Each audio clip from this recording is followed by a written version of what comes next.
किसान भाइयों, गर्मी का मौसम आ चुका है। सारे खेत में कटाई हो चुका है, पर अब क्या, आगे क्या करेंगे? ये 2 महीने तो पूरा खेत खाली होने वाला है। इस समय पे क्या करना है? किसान भाइयों, आपको पता है इस समय एक ऐसा सब्जी उगा के आप 80,000 से लेकर 1.5 लाख तक का कमाई कर सकते हो। तो कौन सा ऐसा सब्जी है मैं बात कर रहा हूँ, चलो वीडियो में जानेंगे।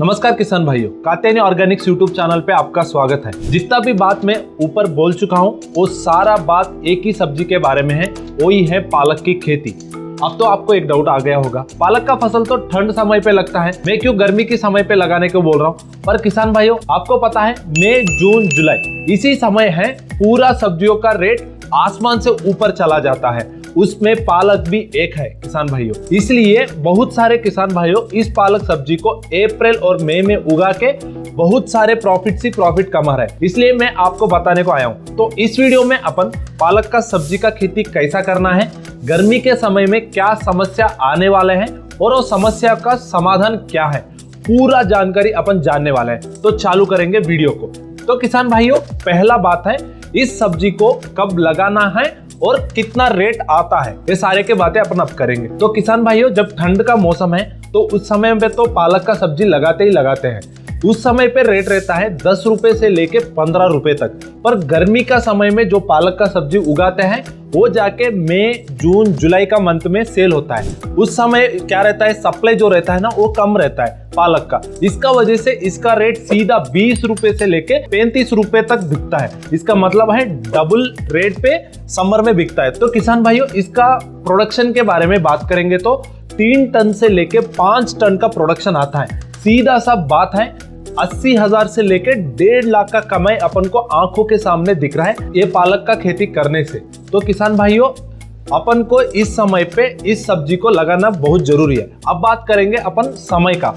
अपन को मई, जून, जुलाई में इस फसल का रेट बढ़ता है करके मैं आपको बोल चुका हूं। तो अपन को अप्रैल फर्स्ट वीक से लेके मई 15 तारीख तक आप इसका बुआई कर सकते हो। उसका बुआई करने के बाद 30 से 40 दिन में इसका कटाई शुरू हो जाता है। 1 कटाई से लेके 5 कटाई तक आप इस फसल से कर सकते हो। तो किसान भाइयों, ये हो गया पूरा बात, रेट कब बढ़ता है और ये सीड को अपन को कब खेत में लगाना है। तो इस समय आने वाले समस्या और तापमान से कैसा बचाना है और सॉइल प्रिपरेशन कैसा करना है और कौन सा खाद डालना है और कौन सा इंसेक्ट और रोग आने वाले हैं, उसके बारे में एक के बाद एक बात करेंगे अपन। तो चालू करेंगे बात सॉइल प्रिपरेशन के साथ। तो किसान भाइयों, सॉइल प्रिपरेशन के समय अपन को गर्मी को ध्यान में रख के जो भी कर रहे हो वो करना है। तो किसान भाइयों, पहला है इस गर्मी से अपन को फसल को बचाना है तो अपन को गोबर का खाद लेना है। गोबर का खाद अवेलेबल में नहीं है तो अपन को वर्मी कंपोस्ट जरूर लेना है सॉइल प्रिपरेशन के समय। तो किसान भाइयों, इसका वजह से क्या होता है, ये जो गोबर का खाद है और ये जो वर्मी कंपोस्ट है, ये क्या करता है, जमीन में ज्यादा से ज्यादा नमी बढ़ के रखने के लिए काम आता है, जिसका वजह से फसल का ऊपर तापमान का जितना भी इफेक्ट है उसको कम करता है। तो किसान भाइयों, आप पालक लगाने से पहले जमीन में अच्छे सा गोबर खाद या वर्मी कंपोस्ट दे दीजिए। अब बात करेंगे रासायनिक खाद जो अपन इस फसल में देना है। जनरली सारे किसान यूरिया, MOP, DAP तो देते ही है, पर अपन ये सब नहीं देते, सिर्फ अपन यूरिया ही देते हैं। शुरुआत में यूरिया दे दीजिए और फास्फोरस पोटैश के लिए आपको कात्यायनी का PROM phosphorus rich organic manure और पोटैश के लिए ऑर्गेनिक पोटैश, ये दोनों क्या है, ऑर्गेनिक है। इसको अपन को फसल में देने का वजह से ये क्या करता है, जैसा गोबर खाद ने काम किया वैसा ही ये खाद भी अपना जमीन में ज्यादा नमी बढ़वा के रखने के लिए काम आता है। यूरिया तो एक खाद आप यूज कर रहे हो केमिकल, पर फास्फोरस और पोटैश के लिए सिर्फ प्रॉम और ऑर्गेनिक पोटैश ही यूज करिए, जिसका वजह से अच्छा मुनाफा आपका फसल में आप कमा सकते हो। क्योंकि जब तापमान का इफेक्ट कम हो जाता है तो फसल अच्छा उगता है, तो इसलिए अपन को ऑर्गेनिक पोटैश और प्रॉम को यूज करने के लिए मैं बोल रहा हूँ। तो किसान भाई, ये हो गया सॉइल प्रिपरेशन का बात। अब बात करेंगे इस फसल में आने वाला बड़ा समस्या, वही है जर्मिनेशन। गर्मी का मौसम है, जर्मिनेशन बहुत ज्यादा कम आता है। अच्छा जर्मिनेशन कैसा लाना है और कितना सीड लेना है वो अपन अब बात करेंगे। तो किसान भाइयों, सीड लगाने से पहले आपको 20 घंटे से लेकर 44 घंटे तक पानी में इसको सोखना है सीड को। उसके बाद सोखने के बाद वो सीड को लेकर एक अच्छा सा क्लॉथ लेना है और कपड़े के ऊपर बिछा देना है, उसको थोड़ा छाया में सूखना है। उसके बाद इसके साथ राइजोबियम का कल्चर आप मिला के बीज बोने से पहले आप राइजोबियम का कल्चर इसको दे देगा तो अच्छा जर्मिनेशन आने का चांसेस ज्यादा ज्यादा रहता है किसान भाइयों। एक और बात ध्यान रख लीजिए, आप सीड लगाने से 4 और 5 दिन पहले आप जरूर खाली की जमीन में सिंचाई देना, जिसका वजह से जमीन में नमी रहता है। वो जो नमी है ये भी सीड जर्मिनेशन को सपोर्ट करता है। तो किसान भाइयों ये दोनों बात याद रख लीजिए, जिसका वजह से अच्छा सीड जर्मिनेशन आता है। अब बात करेंगे सीड रेट का। जितना भी पानी आप फसल में देते हो और जितना भी कल्चर आप देते हो, सीड जर्मिनेशन तो थोड़ा कम हो जाएगा, इसलिए अपन को जर्मिनेशन के समय पे ज्यादा सीड लेना है। अब सीड रेट कितना लेना है, 8 किलो से लेके 10 किलो तक अपन को सीड रेट लगता है किसान भाइयों। आप अप्रैल में बुआई करेगा तो आप फिर मई मंथ में बुआई करेगा तो 2 किलो एक्स्ट्रा ही सीड रेट ले लीजिए, जिसका वजह से जर्मिनेशन अच्छा आ जाएगा और जितना मुनाफा और जितना प्रोडक्शन अपन पहले सोचे थे वो सब आ जाएगा। तो किसान भाइयों ये हो गया अच्छा जर्मिनेशन कैसा लाना है और कितना सीड रेट लाना है ये बात। तो किसान भाइयों ये हो गया सामान्य विषय जो फसल के उगाने समय अपन को जानना है। अब मेन बात है इस गर्मी के समय में ये पालक की फसल को कैसा बचाना है, ये गर्मी से, तापमान से और कीट और रोगों से।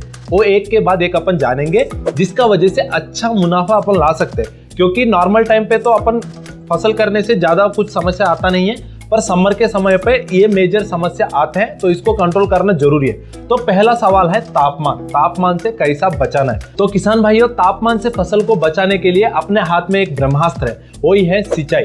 जितना अच्छे से आपका फसल में आप सिंचाई देगा उतना अच्छे से जमीन में नमी बना रखता है, जिसका वजह से तापमान का इफेक्ट बहुत कम हो जाता है फसल में, क्योंकि पानी ही मेजर चीज होता है किसान भाइयों। तो अच्छे से सिंचाई और टाइमली सिंचाई आप देते रहिए, अच्छा मुनाफा आ जाता है। ये हो गया एक बात। तो किसान भाइयों कुछ ऐसे भी किसान हैं जो इस पालक सब्जी को छोटे छोटे जगह लगाते हैं, तो आप भी ऐसा लगा रहे हो तो शेड नेट यूज करना जरूरी है, क्योंकि शेड नेट का वजह से जो सूरज का कांति जो होता है फसल के ऊपर डायरेक्ट नहीं पड़ता है, जिसका वजह से तापमान से अपन थोड़ा बहुत बचा सकते हैं। तो किसान भाइयों एक और बात है, सूरज जो डायरेक्शन से उगता है उसका अपोजिट डायरेक्शन में आप फसल को उगाएगा तो थोड़ा तापमान का इफेक्ट भी कम होने वाला है। तो किसान भाइयों ये हो गया तापमान से कैसा बचाना है। और अभी एक और पॉइंट है, तापमान के समय पे एक प्रोडक्ट है, एक टॉनिक है जो अच्छे से आपका फसल के ऊपर तापमान का इफेक्ट को बिल्कुल कम कर देता है, वही है के ऑर्थो। कात्यायनी का जो के ऑर्थो है उसमें रहता है ऑर्थोसिलिक एसिड 2%। ये एक सिलिकॉन बेस्ड फर्टिलाइजर है किसान भाइयों।